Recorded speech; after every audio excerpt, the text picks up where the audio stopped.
L'assassinat du président Kennedy, le 11 septembre, les attentats de Charlie Hebdo et de l'Hypercacher.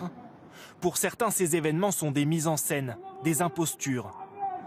Une récente étude montre que 8 Français sur 10 croient au moins à une de ces théories du complot. Les jeunes y seraient les plus réceptifs. 32% des Français croiraient par exemple que le virus du sida a été créé en laboratoire. Et 9% que la Terre n'est pas ronde, mais plate.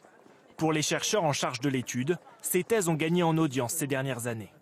C'est très rassurant, paradoxalement, une théorie du complot, parce que des phénomènes qu'on ne comprend pas, qui ne font pas sens, tout d'un coup, avec une seule clé d'analyse, eh bien, qui ouvre toutes les portes, on comprend tout à coup ce qui se passe, on dit mais tout ça c'est la faute du complot, alors américain, juif, bolchevique, ce qu'on veut. L'une des théories les plus ancrées, la voici. Les premiers pas de l'homme sur la Lune en 1969 ne seraient qu'une mise en scène, filmée dans un studio de cinéma par Stanley Kubrick lui-même. Une thèse exposée dans un livre-choc publié peu après la mission Apollo 11.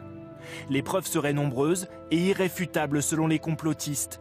Pas de cratère là où le module lunaire s'est posé. Cette inexplicable lettre C gravée sur un rocher. Et surtout ce drapeau américain qui flotte alors qu'il devrait rester immobile. Tout le monde le sait, la gravité empêcherait un drapeau de flotter sur la Lune.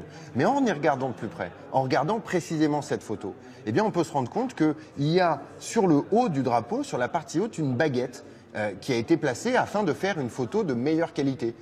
À ceux qui doutent encore, la NASA répond par ces images de la Lune prises depuis un satellite. On y voit le site d'alunissage des missions Apollo et même les traces de pas de Neil Armstrong et Buzz Aldrin.